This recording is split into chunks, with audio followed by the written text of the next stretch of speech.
So guys, आज हम वाक्य और तर्क वाक्य में अंतर क्या होता है उस बारे में चर्चा करेंगे। तो चलिए, तर्क वाक्य यहाँ पे मैंने लिखा हुआ है फर्स्ट, इसमें सारे पॉइंट्स मैंने दे रखे हैं। तो कुल मिला के इसमें 5 से 6 पॉइंट्स हैं जो कि आपके आंसर में, जैसे क्वेश्चन पूछा जाता है कि वाक्य और तर्क वाक्य में अंतर स्थापित कीजिए, या वाक्य तर्क वाक्य के मध्य क्या क्या बुनिंदा पॉइंट्स हैं उनको डिस्कस कीजिए। तो हमने डायरेक्टली आपको 6 पॉइंट्स में, आपको 6 या 7 पॉइंट्स होंगे खींच के, तो वो मैं आपको बताऊंगी जो कि आपके एक प्रॉपर आंसर के लिए सफिशिएंट होते हैं। तो चलिए, नंबर फर्स्ट पॉइंट है इसमें कि तर्क वाक्य युक्ति की इकाई है। किसी युक्ति के आधार वाक्य और निष्कर्ष दोनों ही एक वाक्य होते हैं।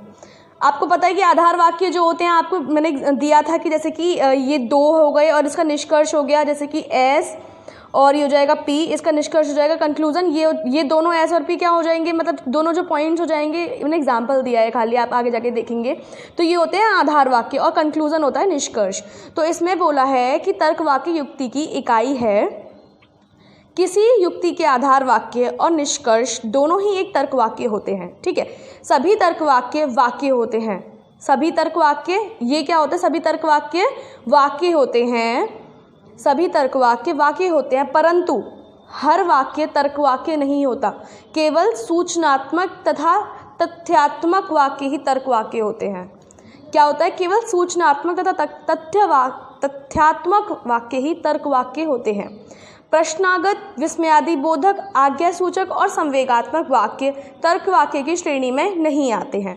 आगे आप पढ़ेंगे, जब आप जाएंगे आगे थोड़ा सा आगे बढ़ेंगे सेकेंड यूनिट में, तो आपको पता चलेगा कि विस्मयादिबोधक और आज्ञासूचक, संवेगात्मक वाक्य कौन कौन से होते हैं, ये श्रेणी क्या क्या होती है वो हम बताएंगे। तो बोला तर्क वाक्य वे वाक्य हैं जो सत्य या असत्य, कथित या अकथित, विश्वसनीय या अविश्वसनीय, निश्चित या संशयपूर्ण हो।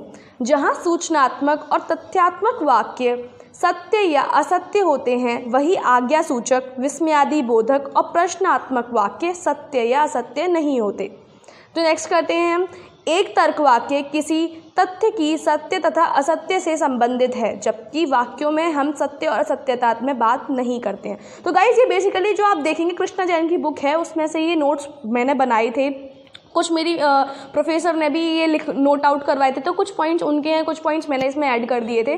तो ये अगर आप लोग पूरी तरीके से इसमें डीप, जैसे कि कुछ लोग होते हैं जो फिलॉसफी में डीप नॉलेज चाहते हैं, तो वो लोग कृष्णा जैन या कॉपी की एक बुक होती है उससे भी इस टॉपिक को ढंग से पढ़ सकते हैं। बट अगर आपको करना है कि आपको एग्जाम में 6 में से 6 नंबर लाने हैं, 6 में से 5 नंबर लाने, तो इट्स इनफ, ये सफिशिएंट है। और अगर आपको करना है कि बाद में रिसर्च वगैरह करनी है लॉजिक में ही, तो उसके लिए आप कृष्णा जैन बुक को रेफर कर सकते हैं। तो चलिए नेक्स्ट पॉइंट के बारे में बात करते हैं कि पानी लाओ एक वाक्य है।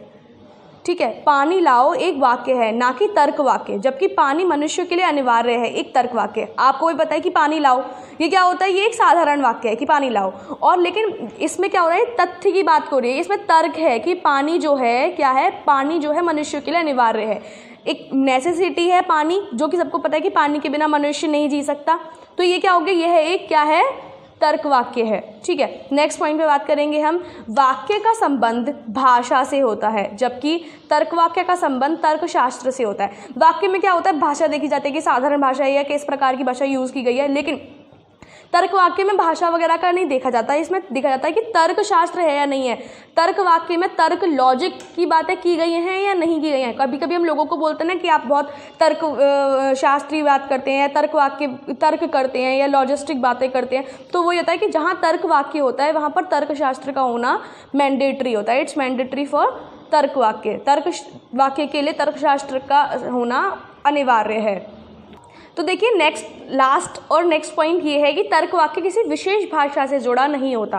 क्या होता है कि तर्क वाक्य में कोई भाषा, ऐसे नहीं होता कि ये इसमें एक इंपॉर्टेंट भाषा हो, जैसे उर्दू, संस्कृत वगैरह, ज़रूरी नहीं है कि एक भाषा हो। उधर एक क्या होता है, एक तर्क वाक्य में तर्क का होना अनिवार्य है। जैसे उदाहरण ले लेते हैं हम, यह एक किताब है का भिन्न भाषाओं में अनुवाद किया जा सकता है।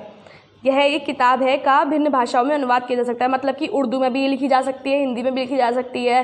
जैसे कि यह एक किताब है ना, एक किताब है, मुझे उर्दू आती है बस, तो मैंने ये उर्दू में लिख दिया। और इंग्लिश में आते कि दिस इज़ अ बुक।